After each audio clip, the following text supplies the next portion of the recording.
Front and Center. A focus on important and significant developments affecting the lives of Filipinos, not only in the Philippines, but also those living and working around the world.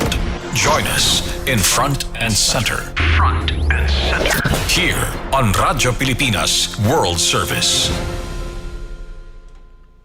Welcome to Front and Center, the program that focuses on developments in the Philippines, legislation that provides policies and directions that strives to promote a better economy for the country, issues that concern the welfare and well-being of every Filipino. All of these and more will be Front and Center. You can watch this program on our Facebook page and YouTube channel, Radyo Pilipinas World Service. This program, Front and Center, can also be heard on the following shortwave frequencies: 12.010 MHz, 15.640 MHz, and 17.820 MHz. Join us for another edition of Front and Center with your host, Jerome Toledo. Just recently, Chinese and Philippine Coast Guards involved in another maritime incident where the ships were damaged due to collision. Both sides point fingers as to who is at fault. And this is not the first time this incident happened.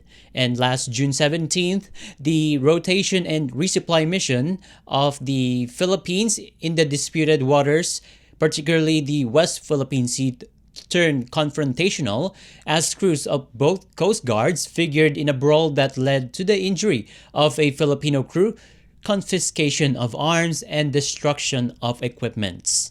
But before the Philippines shifted its attention to external threats, the country has experienced decades-long of insurgency and rebellion which claimed thousands of lives and affected the way of life in the countryside. Have we reached to the point that there is no armed struggle present in the provinces? And how are we now in terms of peace process? And all of these and more will be answered by my guest for this edition. She is none other than the spokesperson of the Armed Forces of the Philippines, Colonel Francel Padilla. All right. Thank you so much, AFP spokesperson Colonel Francel Padilla, for joining us in the program Front and Center here on Radyo Pilipinas World Service. Colonel Padilla. Sir Jerome, magandang umaga. Good morning to all of our listeners. This is an international feature, right, Sir Jerome? Yes, that's correct. Yes, I'm very honored to be here and thank you for having me in your program. Okay, let's start with this fresh developments in the West Philippine Sea. So, the Chinese and Philippine Coast Guards ships involved in another maritime incident where the ships were damaged due to collision. Both sides point fingers as to who is at fault in that incident. For this. And I know this is not the first time the Philippine Coast Guard and Chinese Coast Guards were involved in this incident. Last June 17th, the rotation and resupply mission in the disputed waters turned confrontational as crews of both Coast Guards figured in a brawl that led to the injury of a Filipino crew and also confiscated. The Chinese confiscated Philippine Coast Guard's arms and they destroyed some of the equipment. So, for this recent incident in the West Philippine Sea, what is the stand of Armed Forces of the Philippines regarding this incident? And also, the Chinese Coast Guard shadowing PCG, BFAR, and other scientific maritime vessels and also the collision of our vessels that caused damage. So what's the stand of the AFP? Sir, from the Armed Forces of the Philippines, we remain resolute in our mission to continue to uphold the sovereignty of our exclusive economic zone. So we will not be deterred in performing our mission in conducting rotation and resupply missions in our different islands and features in the West Philippine Sea. Our stand remains that the West Philippine Sea and its resources are rightfully owned by the Philippines based on the UNCLOS and the arbitral ruling that ruled in the favor of the Philippines, in favor of the Philippines. And this UNCLOS, China is also a signatory to this, and thus they should honor the ruling that came about in 2016. And sometimes there's always it's not peaceful there. We always deal with some sort of violence in asserting our rights. So, is it time for the AFP to respond to the aggression that China is showing us towards us? Our commander-in-chief, none other than our president, President BBM, Ferdinand Marcos Jr., has already stated his foreign policy in this, that we will not escalate the situation in the area, as the Philippines is a peace-loving nation, and we are one with our allies, our like-minded nations, in that we want to maintain a free and open Indo-Pacific, and this is what we are with what we are really doing in these areas. So our missions, our AFP missions to conduct rotation and resupply missions are the meat of the AFP, and we do this in peaceful means. And despite incidents that is going on in that particular area, rotation and resupply mission in the West Philippine Sea continues. Yes, we will not be deterred to conduct this rotation and resupply missions. We will do it in a manner that is that conforms to the international law and international rules-based order, and in line with our rules of engagement. I wonder, since we always met with violence with the Chinese Coast Guard, so are we going to file cases in case there's another brawl incident involving our Filipino Coast Guard personnel or the Navy personnel? So in all of these missions that we conduct, it's properly documented, and the reports are being submitted to higher authorities. In our case, from the Armed Forces of the Philippines, we submitted to the Department of National Defense and to the Department of Foreign Affairs for them to file diplomatic protests if ever there is a need to do so, and for any further actions that the Philippine government will take. I see. Okay, so let's shift now from external threats to internal threats. So, the Armed Forces of the Philippines said this week that communist groups in the Eastern Visayas region is diminishing and dwindling, and also more and more members of communist groups are surrendering and laying down their arms and returning back to the government side. So, I would like to ask, what is the game plan, or should we say secret, to encourage members of communist fronts or groups to surrender and give up armed struggle? Since we just shift our focus on external threats, but there are some internal threats that we need to address too. So what's the secret? With this note, we started the year opening it with a command conference that was attended by all the ground commanders of the Armed Forces of the Philippines, and it was headed by none other by our president, who is also our commander-in-chief. And the tall order is to once and for all eliminate the insurgency problem in the Philippines. Therefore, we have shifted from internal security operations to territorial defense, and with that, we were relentlessly doing all of these operations and pursuit operations in order to fully comply with the schedules that was given to us. And we've seen the result of our efforts with starting with on the year, we started with 11 weekend guerrilla fronts and zero active guerrilla fronts. And these 11 weekend guerrilla fronts are now down to 7. And Secretary Anyo, our NSC, has already stated that this is going down to 5 weekend guerrilla fronts. So we have seen that they already have a problem in terms of having a leadership vacuum, on their side. Right. And we will not be deterred, and will continue our operations until it's completely eliminated. But as you said, the greatest thing that is worth noting is that there are a lot of surrenderies. Yes, we term it as FRs, former rebels, no? And now we term it as a friend's return. But our chief of staff has already stated that FRs are now families reunited. So this is a whole of government approach with different entities, no, with NTF-ELCAC, OPAPRU, and other government agencies in this. And we are giving them a lot of options to go back to society and, to put down their arms and join the folds of the law.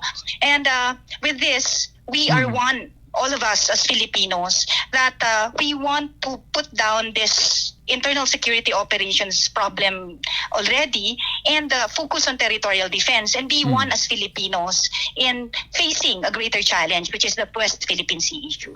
I see. And you mentioned that there are only 7 groups left. So I would like to ask, in what areas in the Philippines does this 7 groups being or present? These are now 7 weekend. These 7 weekend guerrilla fronts are still around the Philippines, but they're already very, very small in numbers. So they're still scattered all over the Philippines. But when we say weekend, that means that they do not have any more capacity to launch a big operation, and they cannot also they're not also able to form a significant number of groups to conduct significant blows on operations against the government. So this is when we say that these are weekend guerrilla fronts all over, but they're now down to 5. So we hope. Colonel? Even this weekend guerrilla fronts. Okay, all right. Since this group has dwindling down, so and they're not capable of conducting big operations. Specifically, they can only do skirmish or ambushes. So, do we have enough soldiers to protect our countryside from these groups? What we have stated in these areas that we have been clearing, even if the areas are already declared as cleared or free from insurgents, we will not leave the area, so that we are there to also be with the PNP in terms of maintaining the peace and attaining a just and lasting peace. So we have enough members from the Armed Forces of the Philippines to protect the whole country, but we are shifting focus towards territorial defense. And you mentioned earlier that there are groups that assist these surrenderies so that they can return to their normal lives and live peacefully. Yes, we have NTF-ELCAC programs for that, as well as our OPAPRU, our peace and reconciliation units, agencies who are also taking care of this. They have barangay development programs, they have amnesty programs for these rebel returnees, and a lot more projects and programs that our government is offering in order to entice more to surrender arms and join the folds of the law. And like what AFP spokesperson Colonel Padilla said, we can now face external threats because internal threats into our country has been addressed and continuously being addressed by the armed forces of the Philippines. Is that correct, Colonel Padilla? Yes, sir. With that, we are implementing the Department of National Defense comprehensive archipelagic defense concept, and with this, we are shifting to territorial defense. And since it's a comprehensive concept, it will involve our personnel, modernization of our equipment, establishment of bases in salient points, and everything that would entail the furtherance of fortification of our defense posture. I see. Okay, let's move on to another topic. So, Colonel Padilla, we also in the pipeline there is a bill that is up for President Marcos Jr.'s signature, and that is Self-Reliant Defense Posture Bill. And the bill provides that the concept of self-reliance shall be manifested in the continued preference on local production of material when feasible for the country's defense forces through the partnership between the military and civilian establishments. And this is set to be sent to President Marcos Jr. for review. And eventually, if the bill is founded to be good, President Marcos Jr. will sign it into law. So, what is the position of AFP on this particular bill? So the Armed Forces of the Philippines commends the passage of the Self-Reliance Defense Act by Congress and the Senate. Yeah. This significant legislation actually marks a crucial step towards strengthening our nation's defense capabilities and, of course, advancing our ongoing modernization program. The AFP, we recognize the Self-Reliance Defense Act as a vital tool in enhancing our self-sufficiency in defense production. This fosters the development of the local defense industry, and this law, when signed, will expedite the production and procurement of our essential military equipment and technology. Therefore, it will enable us to have a faster and more efficient upgrade of our military assets. And that would involve creating jobs. Yes, of course, this milestone also over and above that, it also aligns our commitment to reducing dependence on foreign suppliers, and it ensures that the Philippines has a robust and self-sustaining defense sector. Okay, and like what you mentioned, this would reduce our dependencies on purchasing arms from other countries. So that, meaning to say that with that, if this bill has been passed and being implemented, we can now make our own arms. Yes, that is the very essence of the said bill, and therefore the AFP looks forward to this positive impact that this law will have on our modernization efforts. This will enhance our ability to protect the sovereignty and security of our nation all the more. Are you planning to support our scientists since this is not so since we are going to use missile technology in defending our countrymen or this country? All of this are part of the plans and in the pipeline. But at this point, for any modernization projects, we leave it to the Department of National Defense until such time that certain equipment are duly turned over to the Armed Forces of the Philippines. Okay. And one more thing, Colonel Padilla, regarding this annual Mutual Defense Board and Security Engagement Board. Can you tell us about this meeting and how the Philippines will benefit to this? The annual convening of the Mutual Defense Board or the Security Engagement Board between the AFP and the U.S. INDOPACOM actually serves as a crucial venue for us to discuss and establish mutually agreed upon policy directions in terms of defense and security issues. This will facilitate the approval of the activity list for calendar year 2025.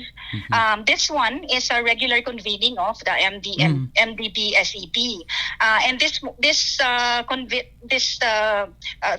convening of this underscores the long-standing relationship between the Philippines and the U.S. militaries, and it concludes a year of bilateral planning and training between our allied forces. So this will further strengthen our cooperation between the Philippines and the United States, and therefore we reaffirm both nations. No, we share our shared commitment to the 1951 Mutual Defense Treaty and the joint pursuit of a free and open Indo-Pacific region against the backdrop of a rules-based international order. I see, and that will and the Balikatan exercises will be discussed in this annual meeting. Yes, sir. No, all of the plans for the succeeding year will be discussed to include Balikatan exercises and Salaknib exercises and other exercises that will be done accordingly. Okay, all right. And with that, thank you so much, Colonel Francel Padilla, the AFP spokesperson, for joining us in the program. Thank you, Sir Jerome. Again, I would like to reiterate the battle cry of our communications plan mulat or awakening. It's our seas, our rights, our future. We have to know about it, atin pong alamin. We have to fight for our rights, and we have to educate our future generations, because this is something that even our future generations should know and fight for. All right. And thank you so much for joining us in the program. Thank you, Sir Jerome. Okay. And that concludes this edition of Front and Center. Together with our producer, Erwin Peñano, and technical personnel, Mili Junella, this is your host, Jerome Toledo, saying mabuhay and love the Philippines.